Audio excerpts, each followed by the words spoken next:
maka semua proses yang sulit seketika akan dihilangkan oleh Allah tanpa harus mengalaminya lagi. Hamba itu akan langsung ditandai oleh Allah Subhanahu wa taala dan ditinggikan derajatnya di hadapan Allah.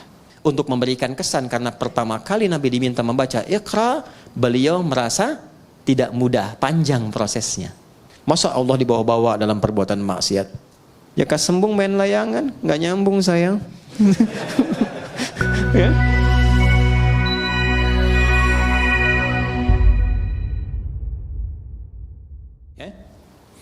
Ini bak sudah tadi ya?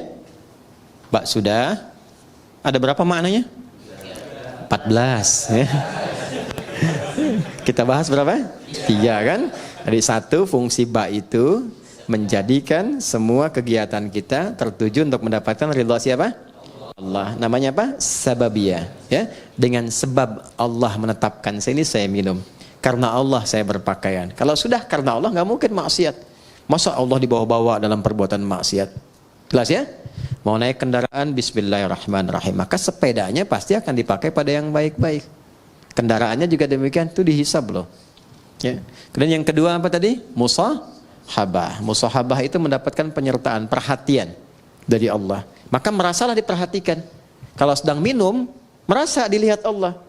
Nanti akan muncul sifat itu. Kalau merasa dilihat Allah, nggak akan berbuat yang macam-macam. Bicara merasa didengar Allah, karena merasa didengar nggak akan keluar yang kotor, karena sedang merasa diamati. Ya, innallaha sami'un basir. Ya, Allah mendengar, mengawasi. Nah itu ada pada huruf ba.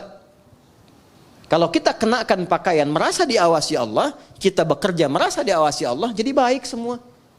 Makanya orang jahiliyah itu dengan bismillahirrahmanirrahim jadi khairul ummah. Baik semua. Antum udah dibacain Yasin berkali-kali nggak jadi baik juga gitu kan? Nah, balik lagi, mungkin tadaburnya yang kurang. Bak yang terakhir ilsaq. Kalau sudah ilsaq, udah jadi hamba yang diistimewakan oleh Allah, yang bahkan belum minta Allah sudah menjawabnya. Bismillahirrahmanirrahim. Asalnya ini ada alifnya di sini dari kata ismun. Begini. Asalnya bismillah. Dibaca nyambung bismillah. Dan cuma di bismillahirrahmanirrahim alifnya hilang. Wahyu pertama turun apa? Hah? Bacanya apa? Ini yang tidak tepat. Wahyu yang pertama turun itu bukan Iqra. Tolong diperbaiki ya. Wahyu yang pertama turun itu bukan Iqra. Tapi wahyu yang pertama turun Iqra bismi rabbikal ladzi khalaq. Karena saat turun Iqra, Nabi jawab ma'ana biqari. Iqra ma'ana biqari. Itu perintah Jibril, baca. Ya? Allah mewahyukan, baca. Kata Nabi, saya betul-betul nggak bisa baca. Sudah pakai ma istifham, pakai ba taukid. Ma'ana bi, betul-betul saya nggak bisa. Nabi nggak bilang maqara'tu, tapi ma'ana biqari. Saya betul-betul nggak bisa baca. 2 kali Iqra, nggak bisa. 3 kali dipeluk dulu oleh malaikat Jibril. Setelah ada ketenangan, kenyamanan, baru sempurna. Ayat turun, Iqra bismi rabbikal ladzi khalaq. Muhammad SAW. Baca, karena Allah yang telah menciptamu. Kalau mencipta engkau aja begitu mudah, apalagi hanya menuntun engkau untuk bisa mengikuti bacaan. Jangan baca karena engkau nggak pernah belajar. Nggak pernah punya guru yang mengajar. Nggak pernah sekolah, lakukan karena Allah, maka semua yang sulit akan mudah. Karena itu di bismi rabbikal ladzi khalaq itu ada alifnya. Silakan cek di surah Al-Alaq tuh, surah 96 ayat 1. Iqra. Ya, Iqra begini. Bismi, nah ada alifnya. Nih. Ini baru sebagian ya.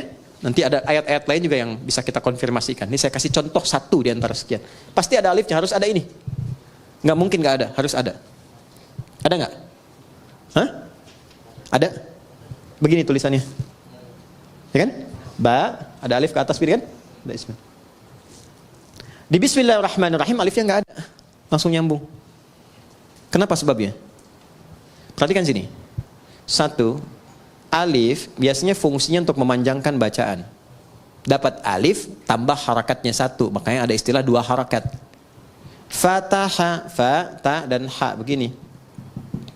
Fa-nya ketambahan alif, tambah fa begini. Maka fungsi alif ini menambah harakat. Yang tadinya cuma satu, fa tambah lagi satu harokat. Jadi istilahnya dua harokat, satu, dua. Kalau fa aja sudah punya batasan, fa, maka tambah lagi satu a. Ada dua kan? Maka tambah panjangnya sedikit, fa. Itu yang dimaksud dua harokat. 3 harokat tambahkan lagi satu, 4 harokat tambah lagi satu. Ya, kalau kami belajarnya pakai detik, setiap 2 harokat 1 detik. Ya, di kalau 4 harokat berapa detik? 2 detik. 5 harokat 2,5 detik. Nanti masuk di bab mad. Mad wajib muttasil, mad jaiz munfasil dan seterusnya. Nah, yang dimaksud 2 harokat, 4 harokat, 6 harokat ini. Ditambah alif. Alif ini gambaran dari harokat. Jadi kalau sudah ada ini maksudnya dibacanya 2 kali seperti ini, 2 kali harokat. Fatah. Jelas? Alif fungsinya memanjangkan bacaan. Dan kalau sudah ada alif, harokat yang sesuai adalah fathah. Kalau kasrah itu ya. Kalau dhammah, waw. Tapi ini menarik, harokatnya kasrah, iqra bi, pakai ya, pakai kasrah. Tapi tandanya alif.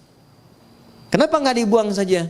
Untuk memberikan kesan, karena pertama kali Nabi diminta membaca iqra, beliau merasa tidak mudah, panjang prosesnya. Menunjukkan sesuatu yang tidak mudah, panjang, kadang berliku, kadang tidak mudah. Tapi kalau semua dilakukan karena Allah, maka Allah akan membuat yang panjang semakin pendek, yang sulit akan semakin mudah. Itulah sebabnya ketika walaupun di sini ada alifnya, tetap dibacanya cepat dan pendek. Iqra bismi rabbik. Jadi Anda kalau menghafal Quran dikerjakan karena Allah, bukan karena target dari RQM harus selesai sekian. Kalau enggak jadi umroh. Cuman sampai ke Cengkareng aja misalnya kan. Ya. Saya menghafal bukan karena tuntutan dari kurikulum, tapi saya lakukan karena Allah. Maka akan terjadi akselerasi. Ya, kuantum, lompatan yang bahkan akan melewati orang-orang yang bahkan sudah punya hafalan banyak. Gitu. Itu yang kami dahulukan kepada para penghafal. Bisa dibayangkan ada anak dan ibu masuk karantina hafalan Quran. Ibu sudah punya bekal 3 sampai 5 juz, anak masih kosong. Ibunya target ingin jadi hafidhah, ikut itu. Anaknya terserah Allah saja deh mah. Dipaksa ibunya masuk, ya udah karena Allah saya hafalkan. Hari ke-27 anaknya hafal 30 juz, ibunya belum sampai. Bayang?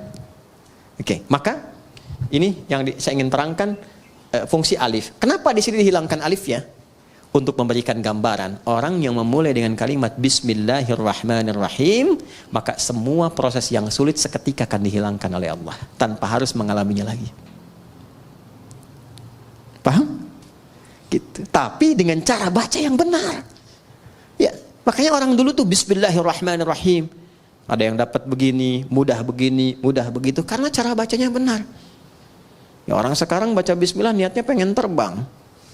Pengen jalan di sungai itu kan sudah nggak betul kan, sudah pengen baca pikiran orang, gitu, atau dipakai untuk hal-hal yang tidak sesuai dengan syariat, ya tidak akan nyambung, ya, jika sembung main layangan nggak nyambung sayang,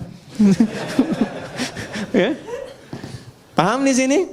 Baik, itu alif tuh. Sekarang ismun nih, sin dan mim, asalnya dari kata apa? Bisa dari kata wasamun, bisa dari kata sumuwun. Wasamun berarti tanda, sumuwun berarti tinggi. Kalau kita ingin gabungkan keduanya, tanda dan tinggi. Orang yang senantiasa melakukan perbuatan dengan awalan Bismillahirrahmanirrahim, meniatkan karena Allah, maka hamba itu akan langsung ditandai oleh Allah Subhanahu wa taala dan ditinggikan derajatnya di hadapan Allah.